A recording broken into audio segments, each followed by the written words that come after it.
Appraisal gaps, appraisal clauses, appraisal contingency, appraisals.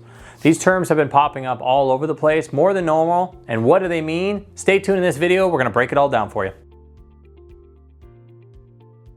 Appraisal gaps, appraisers, contingencies, clauses. That's not new terms, but it's getting thrown around a lot more, which is why we're covering it in today's video. What does an appraiser do? The contingencies, the gaps.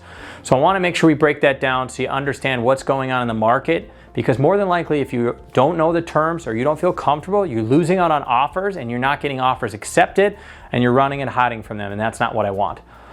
The first thing I want to talk about is, what is an appraiser? An appraiser is someone who is licensed to determine the value of a property. They're hired by a lender or a bank and they have their best interest in mind. It's non-biased and they don't have some other alternative motive behind it.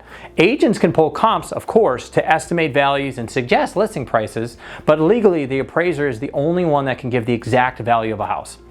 So you can understand, for example, a real estate agent, when they're paid commission, they want a house to sell at a certain dollar amount or more money than probably what it's worth because they get paid a compensation.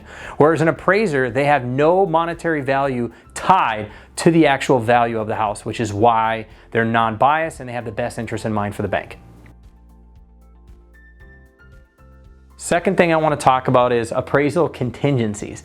This is a clause that allows buyers and lenders a way out of the contract if the home does not appraise at say value. Typically the lending company will lend up to the appraised value. So think about this. If you write a contract today saying you want to buy a house for $260,000, but an appraisal happens and the bank determines it's only worth $240,000, they're only going to lend $240,000. You now have a gap of $20,000. Okay? They're only going to give you $240,000. So think about this. When a home does not appraise at the contract price, deals fall apart all the time. So you have to understand that, and when you're writing a contract, you want to make sure you're very clear on what's going to happen if there is an appraisal issue. The last thing I want to leave you with is the appraisal gap clause. It's very common today in the market that it's a seller's market, and you have to make sure as a buying client, you have to appease the seller. They hold all the cards today in the market, so that's why appraisals are very important, and especially the appraisal gap clause. Most of the time what happens is a house comes in under value, like the example I shared earlier of $240,000 and they wanted to purchase for $260,000. Normally you negotiate that and you're going to come up with what the dollar amount is that your buying client's willing to pay, or what the seller's thinking they want to actually come down on the price to still work with that client.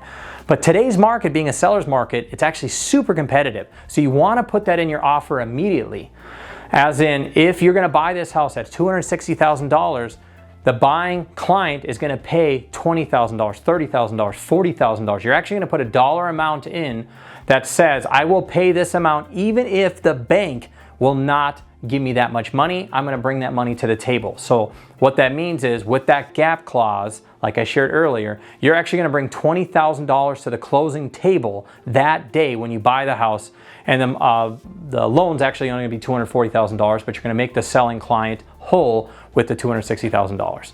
So it's important that you understand, what does appraiser actually do? They legally give the value of the house. What is the appraisal gap clause, or if an appraisal does come up, who pays that and how do you determine that? In today's market, more than likely, you have to have a great clause in there that says you're going to pay a lot of money in there to the seller to make sure they're taken care of.